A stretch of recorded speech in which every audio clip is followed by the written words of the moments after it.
tengo a Luis Seco del otro lado del Zoom, si está allí, ahí está Luis. Luis, buenas tardes, ¿cómo te va? ¿Qué tal, Enrique? Muchas gracias por comunicarte conmigo. No, al contrario, como siempre, muy gentil por atendernos. Bueno, Luis, ¿un puente hacia dónde es esto? Va, si coincidís con el diagnóstico, digamos. Sí, cuando hablabas de Rintintín pensé en el Chapulín Colorado, después pensé Sí, hay muchos ejemplos, digamos.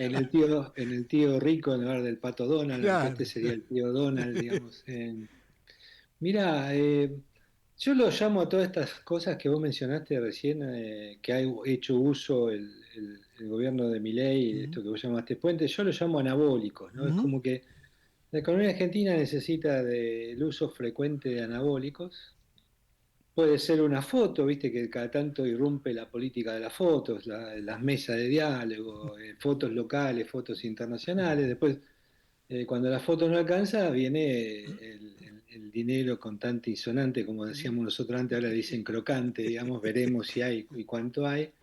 Pero está claro que necesitamos de esos anabólicos como sustituto de algo que no me extrañó que no usaras la palabra cuando hablabas de crisis, de corrida, crisis de confianza. Esto Ujú, estamos frente a una crisis de confianza por ahí de múltiples causas.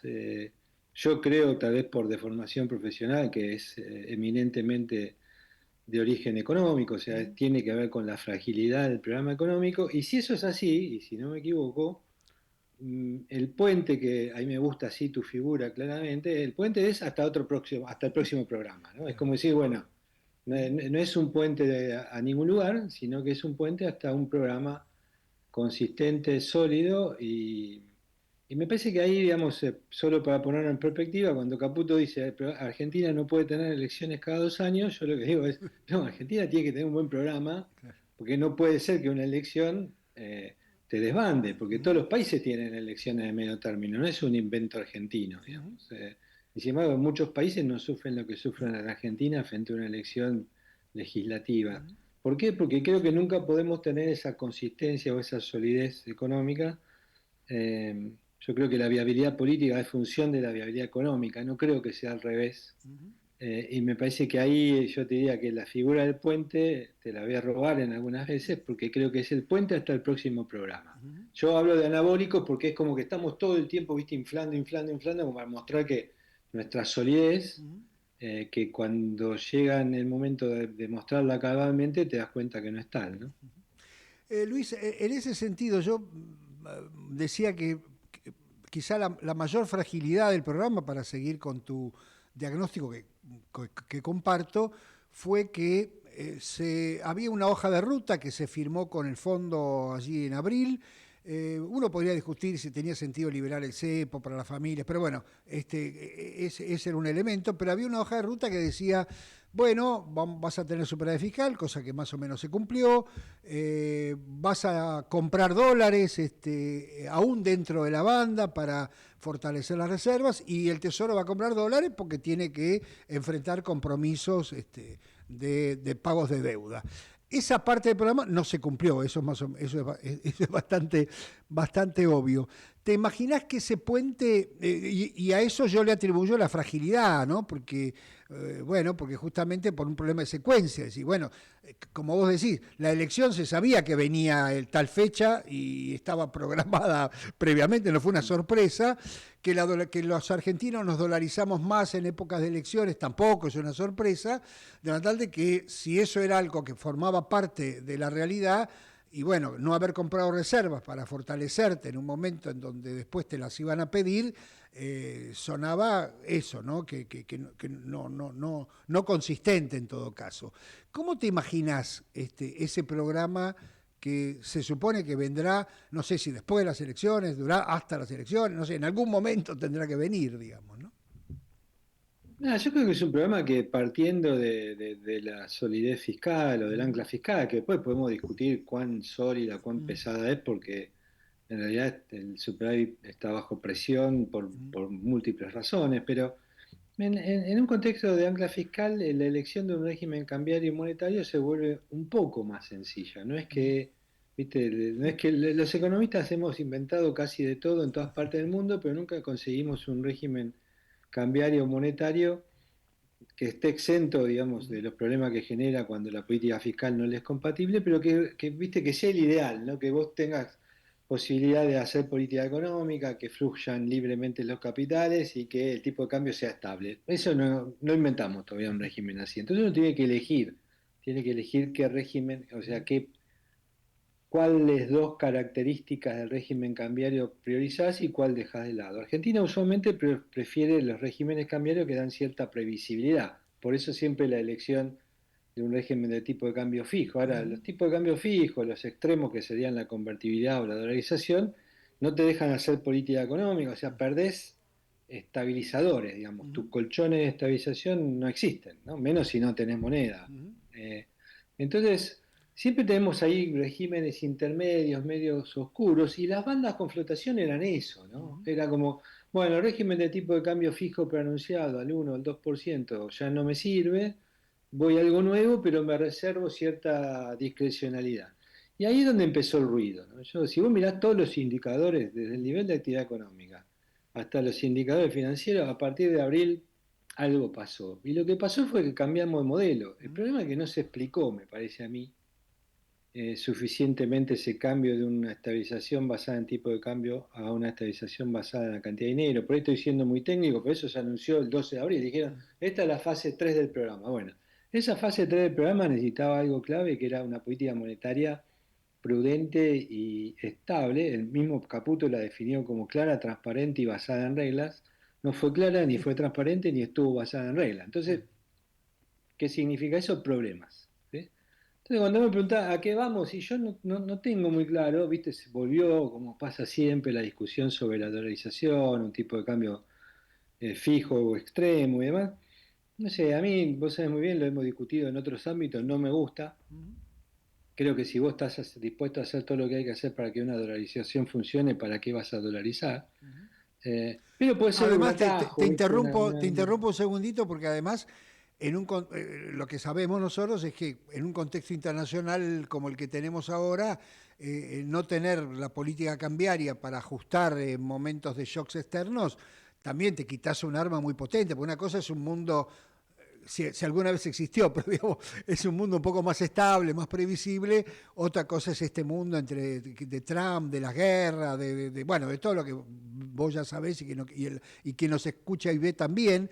Entonces me parece que quitarse ese instrumento, como vos decís, si estás dispuesto a hacer todo lo que hay que hacer para respaldarlo, sacarte un instrumento que te puede servir para atender shocks externos suena poco razonable, ¿no es cierto? No, aparte de una economía que está expuesta a shocks reales Claro, permanentes, ¿no? claro. Porque somos muy susceptibles al clima, a la sequía, Sí, digamos, a los sí. shocks políticos, todas cuestiones que evidentemente si tenés algo que te acolchone en el medio, me- no por nada el mismo presidente y el equipo económico cuando hicieron el pasaje del tipo de cambio fijo prefijado al tipo de cambio flotante dentro de la banda, dijeron que era un progreso, ¿no? Porque Ujú. era un progreso Sí, sí. precisamente porque Claro. se ganaba un poquito de margen de acción. Entonces, hacia adelante, se me ocurre a mí que deberíamos ir a un régimen probablemente de flotación con una regla fiscal o una regla monetaria, o las dos un poco Ujú. más claras, y con una agenda que dé solidez al régimen fiscal, porque si no también vamos a estar discutiendo, no podemos estar discutiendo todo el tiempo qué tan solvente es el sector público en el mediano y largo plazo. Ujú. Ejemplo clave de esto, las reformas previsionales, ¿no? O Ujú. sea, no es la única, pero es clave, está en el corazón. Entonces, yo creo que deberíamos ir a un programa donde hay un equilibrio fiscal consolidado, pero no es el único equilibrio. Me encanta un tuit que cada tanto Lucas Liach retuitea de Pablo Gerchunov que dice que si el equilibrio fiscal fuera todo en economía, la carrera de economía, incluyendo la tesis, duraría un año. Claro. Eh, y la verdad que uno sabe que, digamos, el equilibrio fiscal es un pedacito, ¿no? Vos Ujú. tenés el equilibrio fiscal, el equilibrio externo, o sea, la posibilidad de, lo que vos mencionabas, la capacidad de comprar divisas y hacer sustentable el saldo externo y el balance del Banco Central. El equilibrio interno, o sea, esto es decir, genera un nivel de actividad económica compatible con niveles de empleo razonable. O sea, hay una serie de cuestiones que tenés que atender cuando uno habla de equilibrio macroeconómico que me parece que han sido desatendidos. y que el próximo programa debería tener en cuenta. Yo espero que la guita no venga a cambio de nada, ¿no? O sea, eh, no sé, vos sé que a veces me pongo a dudar, pero digo, por ahí un poco más de consistencia le pide el Tesoro que la que le pidió el fondo hasta ahora, no lo sé, pero espero que sea así, ¿no? Claro, ese es un punto, ¿no? Porque nosotros estábamos acostumbrados a esos programas del fondo que tenían condicionalidades sujetas a plata, digamos, ¿no? O sea, te decía, bueno, mira, te pongo metas trimestrales, cada vez que las reviso, las cumpliste, te pongo la guita para que me pagues, y etcétera. Este programa fue, en ese sentido, al igual que pasó en otros, pero en este quizás se notó más, muy atípico porque hubo un fuerte adelanto de fondos al principio, que le quitaron al fondo lo que decimos técnicamente capacidad de enforcement, ¿no? Capacidad de decir, bueno, mirá, si no cumplís, no hay guita. Ahora viene lo del Tesoro, que también no sabemos si es incondicional al estilo digamos, de lo que quiso decir Besen, que dijo, mira, yo estoy dispuesto a poner toda la guita que sea necesaria, total, convengamos que para lo que es el tamaño de Argentina no es tanta plata, o si viene efectivamente, como vos marcás, con alguna condicionalidad. Pero quiero volver a tu tema fiscal, porque también en ese acuerdo con el fondo se preveía un 2026 más exigente fiscalmente, porque había que ir a un superávit fiscal más grande, 2 y pico% del PBI, previendo que bueno, tenías que empezar a pagar más intereses porque claramente estaban incluyendo los intereses del nuevo préstamo del fondo, y tenías que renovar deuda y seguramente eso era una tasa diferente que la tasa de la reestructuración. Y sin embargo, el presupuesto 2026 habla de 1,5, y también ahí parece que lo que suponíamos que era el pilar de este programa con superávit fiscal, también hay ciertas dudas, ¿no? Yo diría que hay tres cuestiones relativas a lo fiscal, ¿no? Uno, la marcha de las cuentas públicas, tenemos los datos hasta agosto, y ahí vos ves claramente que el superávit primario de este año, yo hablo de primario, no Está bien. hablo de financiero porque ahí tenés toda la contabilización de intereses, o sea, hablemos del primario, ¿no? Ujú. Que es el esfuerzo fiscal lo medís más que nada ahí, después lo vamos a ir al financiero. El primario viene por debajo del año pasado, producto de que Ujú. los ingresos apenas crecen en línea con la inflación y el gasto paradójicamente está creciendo por encima de la inflación. Entonces, mostrándote los límites de la licuadora, ¿no? No es tan fácil licuar cuando cae la tasa de inflación y mucho menos en un año electoral. Entonces, primera cosa, el primario viene por debajo. Eso significa que, dado que el primario del 2025 está más o menos en línea con el primario obtenido en 2024, en lo que queda de él tenés que hacer un apretón fiscal adicional. Segundo tema, el Parlamento. Todas las leyes del Parlamento, más la baja de estas retenciones que vos comentaste, tienen un costo fiscal aproximado de 0,6 del PBI, 0, ahí, 0,5, 0,6 del PBI. Por lo tanto, si querés mantener el resultado fiscal, tenés que ajustar en 0,5, 0,6 del PBI el gasto que podés ajustar. Ahora, el gasto en términos de PBI de los 5 meses que quedan pendientes, nos queda poquito de septiembre, pero son 5 meses, 4 meses, perdón, de eso son 5 puntos del PBI. Ujú. Entonces estamos hablando de que tenés que ajustar 10% del gasto para cumplir con la meta, dados los proyectos de gasto y la baja de retenciones del Parlamento, ¿no?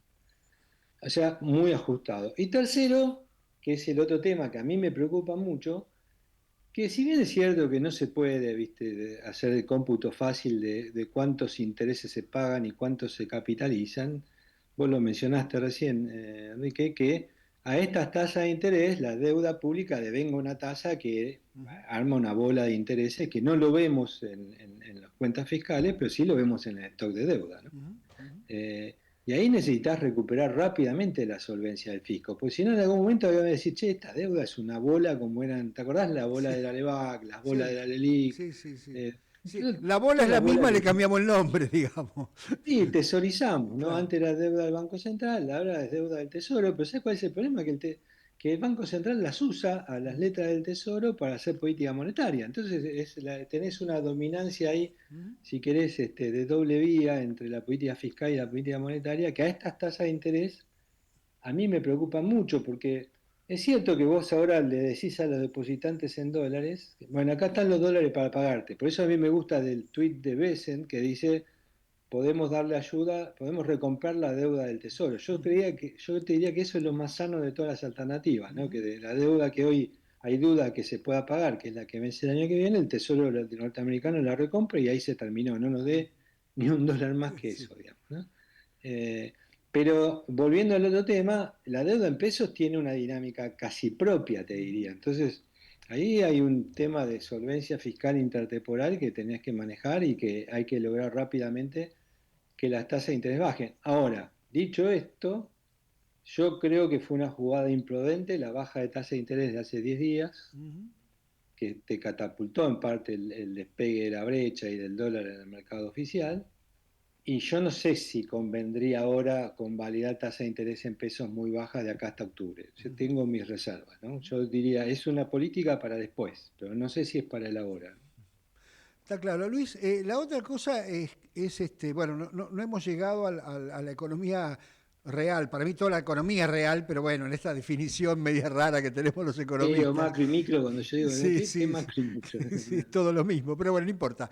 En el sentido de que el plan de estabilización, o mejor dicho, la desinflación, vino de la mano de un salario real, por lo menos en la economía formal, controlado, entre comillas, porque el gobierno controló las paritarias, no admitió o no homologó, o el Ministerio de Trabajo no homologó aumentos salariales por encima del 1%, uno por y pico, con lo cual se da la paradoja de que se produce la desinflación y simultáneamente se produce la caída del salario real, con lo cual las ventajas de la desinflación desde el punto de vista de la gente, por supuesto, se ven menos fuertes o no se ven tan fuertes. Siempre es bueno porque tenés un panorama más estable, pero las cosas te cuestan más caras, digamos. Y eso ha afectado, por supuesto, la demanda de consumo masivo, los indicadores que vemos habitualmente, ahora con estas tasas y con... Bueno, a ver, yo tengo una visión muy particular porque como es tan chiquito el crédito en Argentina, cuando le ponen tanto énfasis al crédito, yo le bajo un poco la espuma, pero bueno, el poco crédito que hay es caro y lo que iba a ser bienes durables que también se frenó, hipotecario se frenó. Bueno, ese programa que tiene, bueno, imaginándonos un ancla fiscal más sustentable, como diríamos, y un programa monetario más razonable, etcétera. ¿Por qué lado rebota en crecimiento, digamos, ¿no? ¿Por qué lado sale el crecimiento? Mira, yo creo que lo primero que tiene que lograr el próximo programa Mm. es erradicar por completo la expectativa de una corrección a futuro. Ujú. Yo creo que el gran problema, que era un problema que sabíamos que iba a tener cualquier programa de diseño en fases, ¿no? Diseñado en Claro, fases. claro. ¿Por qué? Porque vos siempre te estás esperando la próxima fase para decir, bueno, espero y después veo, espero y después veo, espero y después veo. De hecho, el Claro, gobierno nos metió en la cabeza que esta era la política económica hasta octubre. Y yo decía, claro, mientras eso sea así, claro. olvídate que pase algo en materia de actividad económica, de empleo, de inversión y demás, hasta octubre, ¿no? Y medio que fue lo que empezamos a ver desde abril de este año. Entonces, primera cosa fundamental, Enrique, para mí es que el próximo programa tiene que ser lo suficientemente sólido en materia cambiaria, monetaria y fiscal, como para que todos nosotros digamos, che, la verdad que este programa Sí, sí, va a durar, claro. Sí. ¿viste? Ahora lo llamamos plan No es ya aguantá. una fase, es un programa, No, digamos. ese programa, que de Claro. hecho Bausili, que me parece que por ahí es el que tiene un poco mejor diálogo, por lo menos cuando habla en público con Ujú. el mercado, lo dijo, dice, la fase 4 es la fase definitiva, pero es Claro, la 4. claro, sí. O sea, digo, me parece que tiene que mostrarse de que, yo creo que esa es la condición sine qua non para que pase lo que vos decías, que Ujú. engrane la economía. Si Ujú. no, es muy difícil que te puedan convencer de que esta vez sí es diferente, porque vos mientras tanto estás esperando lo nuevo, ¿no? Claro, Che, ¿y claro. después qué viene? ¿Y qué va a Ujú. pasar? Entonces el programa tiene que tener tu ficho a definitivo, no Ujú. tiene que crearse esa expectativa de corrección permanente, porque eso te da inercia inflacionaria, te da inercia en términos de expectativas de devaluación, o sea, te genera una serie de trabas que no convienen. Y cuando engrane el programa, que espero que creo que va a pasar, yo creo que lo que va a pasar ahí automáticamente es que vas a tener un mecanismo por los cuales el salario o el poder adquisitivo del salario disponiblemente. Yo hablo del salario disponible porque, viste, bueno, ya varios economistas, creo que el que lo mejor mostró fueron Lacunza y Gadano desde Empiria, que es esta idea de cuánto te queda después de todas las cosas que tenés que pagar y no le podés escapar. Y eso no, y eso sigue cayendo. Lo increíble es que eso sigue cayendo. Cuando vos me dices el salario ajustado por esos componentes del gasto, a pesar de las recomposiciones nominales, digamos, los aumentos salariales nominales, ese componente, o sea, el salario que te queda en el bolsillo, después que pagaste todo lo que tenías que pagar, cae.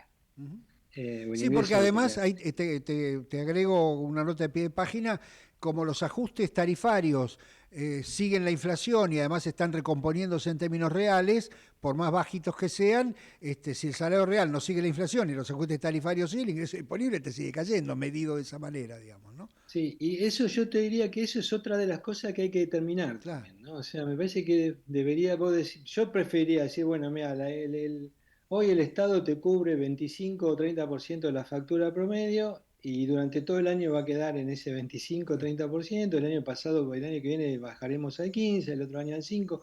Digo, como para que esto no termine afectándote, y Sí, eso sí, involucra no solo sí. luz y gas, sino involucra transporte también, que me Ujú. parece que para algunos segmentos de la sociedad es un peso muy grande. O sea, hay que terminarla también con eso. Yo creo que son Sí, elementos sí, de inercia, de expectativas sí. que no te ayudan y Sí, que de alguna comprometen la manera mejor. pasó con el gobierno de Macri, digamos, ¿no? Que Sí, tenías un viste, ajuste este fue tarifario cada menos rato. gradual. Claro, sí, sí, Ya Massa había sido sí, menos sí. gradual Ujú. con el aumento tarifario. El gobierno este lo continuó inteligentemente a mi juicio, pero eso la tenemos. Yo creo que hay que terminarlo también si querés reactivar un poco la economía. A partir de cierto momento, no digo que automáticamente, pero que Claro. uno diga, bueno, este es el programa nuevo, este es del nuevo juego y el campeonato nuevo, arrancamos de vuelta. Ujú. Eh, Después, lo otro que imagino es que también la inversión tiene que arrancar. Vos fíjate, yo la mido siempre, no sé cómo haces vos, pero yo la inversión la mido siempre en términos corrientes, o sea, los Ujú. precios actuales. No la mido a precios del 2000 y Sí. pico, digamos, ¿no? 2004, no Ujú. me acuerdo cuándo está. Cuando vos la mirás a precio corriente, ¿por qué? Porque los bienes de capital los tenés que evaluar a los precios de hoy, esa es Ujú. mi idea. Te da 15 puntos del PBI. Ah, O sí, sea, sí.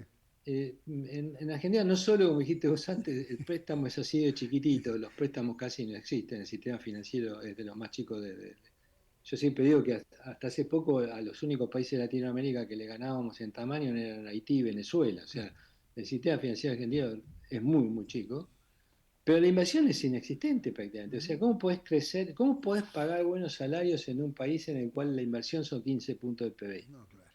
Imposible. Entonces, pero yo creo que eso puede engranar si vos le sacás al tipo que mira a la Argentina y la ve y dice, che, se terminó la etapa del ajuste permanente, lo transitorio, digamos, este es un programa, ¿me gusta o no me gusta? ¿Me tiro la pileta o no me tiro la pileta? Y lo primero que nos vamos a convencer de tirar la pileta, supongo que vamos a hacer los argentinos, como Ujú. pasa siempre. Ujú. Si vos mirás el RIGI, hay grandes inversiones, por ejemplo, de parte de algunas multinacionales, sobre todo donde se necesitan espaldas grandes como es la minería, pero después tenés un montón de proyectos que todavía no se aprobaron, que son de empresas locales, digamos, Ujú. que son 200 palos. Se aprobó uno de Sidersa, Ujú. de 200 y pico, pero hay varios que están en esa magnitud, 200, 500 millones de dólares, que, digamos la verdad, que en las actuales circunstancias es un montón Sí, que lo sí, ponga un claro. bolsillo privado Sí, argentino, sí, digamos, sí, ¿no? sí, claramente. Sin financiamiento casi. Ujú. Entonces, yo creo que hay márgenes para que la economía real, como decías vos antes, arranque, pero hay que sacarnos de encima esta expectativa recurrente de que hay alguna corrección macro a futuro. La última, Luis, no hemos, bueno, vos lo dijiste antes, esta idea, el gobierno dejó cada vez que hace un discurso sobre estos temas, digamos, viste que deja para el final el tema previsional. Dice, no, no, primero viene lo laboral, lo impositivo, no viene lo previsional, cuando lo previsional es el grueso del gasto no ajustable, digamos, para llamarlo de alguna manera.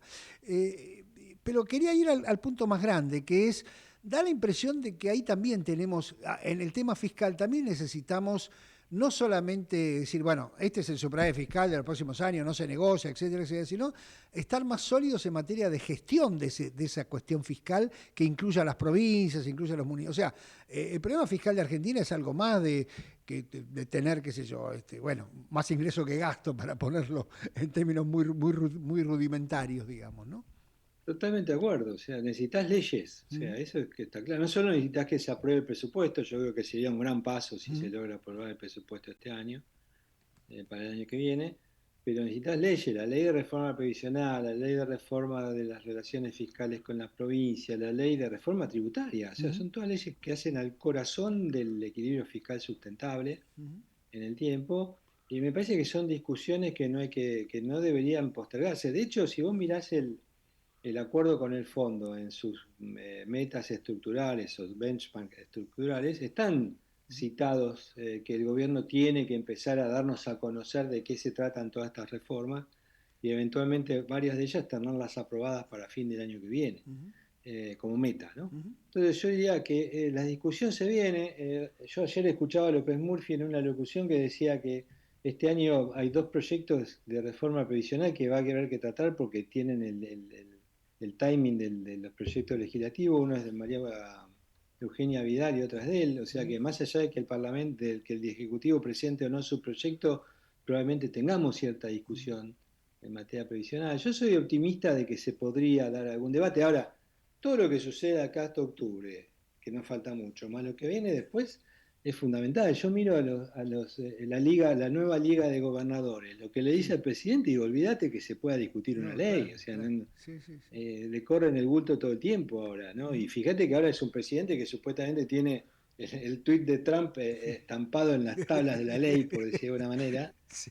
y se le animan lo mismo. Entonces, digo, vienen momentos complicados en esa construcción. La construcción, el puente parece haber sido construido. Ujú.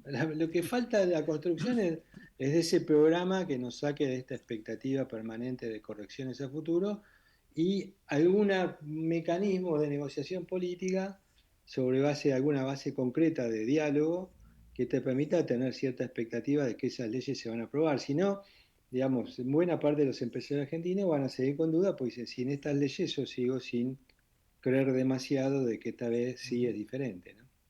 Clarísimo, Luis, como siempre. Gracias por esta charla. Te mando un abrazo fuerte. Un placer, hasta pronto, Enrique. Chao, Luis, gracias. Luis Seco, que es Chao, gracias a economista, por vos. supuesto, y bueno, nos ayudó a mirar un poquito más allá de mañana a la mañana, digamos, algo así.